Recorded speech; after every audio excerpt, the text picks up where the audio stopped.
The book of Matthew, chapter 27, verse 1, Matthew 27 and 1, Matthew, the 27th chapter, and the first verse, 30 silver coins.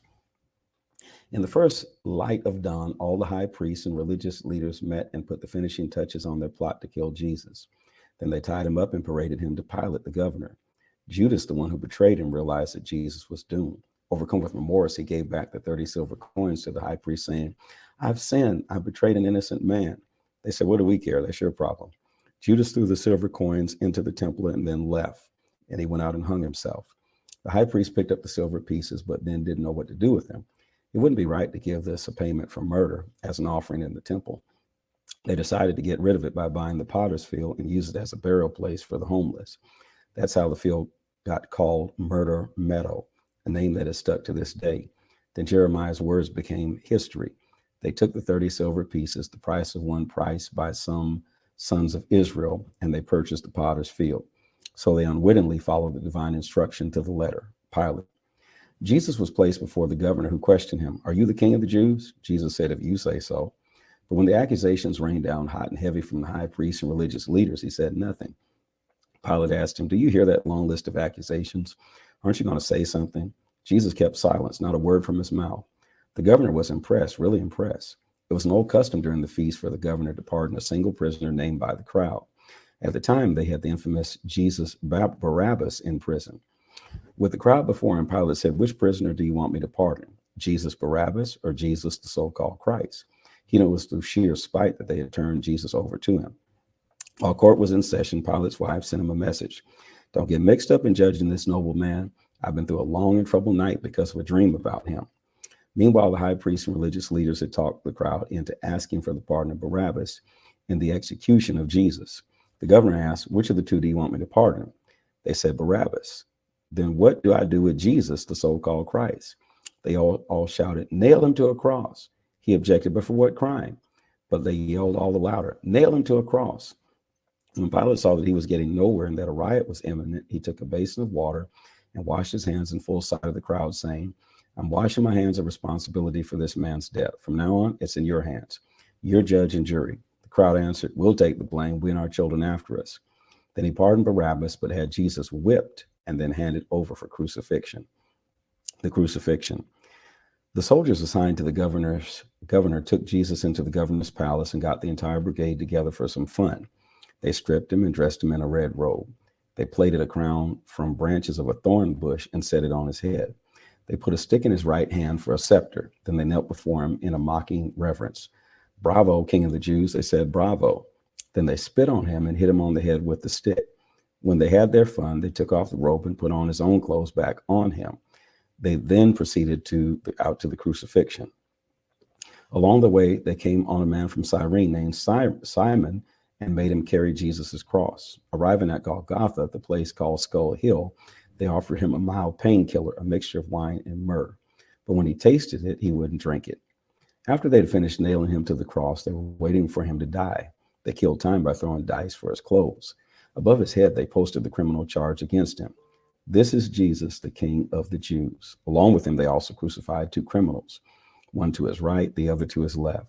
People passing along the road jeered, shaking their heads in mock lament. "You bragged that you could tear down the temple and then rebuild it in 3 days, so show us your stuff. Save yourself. If you're really God's son, come down from that cross." The high priest, along with the religious scholars and leaders, were right there mixing up with the rest of them, having a great time poking fun at him. "He saved others. He can't save himself. King of Israel, is he?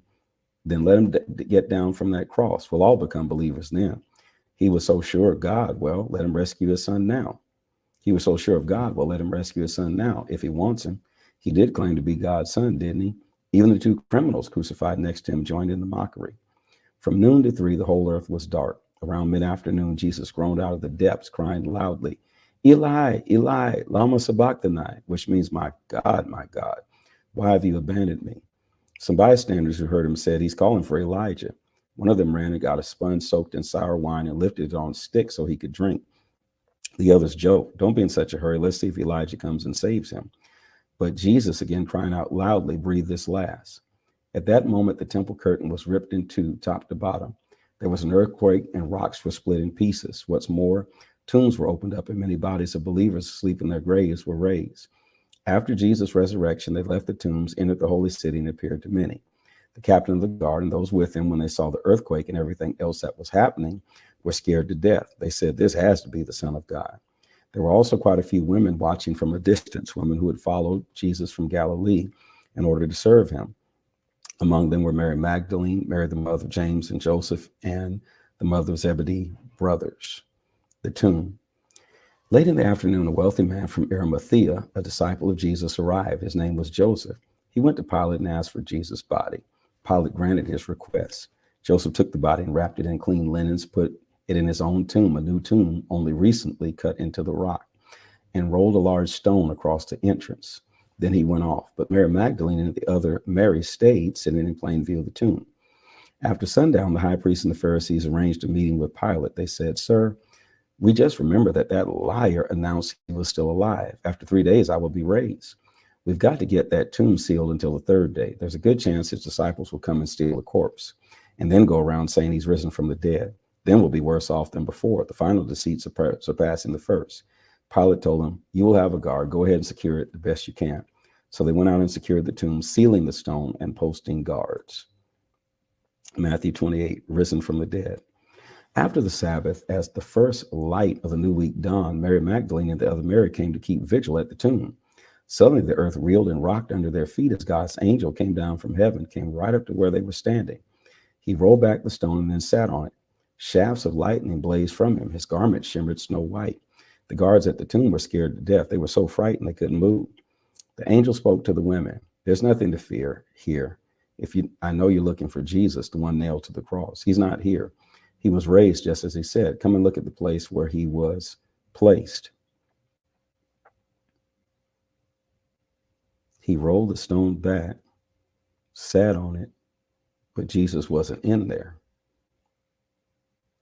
So Jesus must have got out without the stone being rolled away. Interesting. Now get on your way quickly and tell his disciples he's risen from the dead. He's going on ahead of you to Galilee. You will see him there. That's the message. The women, deep in wonder and full of joy, lost no time in leaving the tomb. They ran to tell the disciples, and Jesus met them, stopping them in their tracks.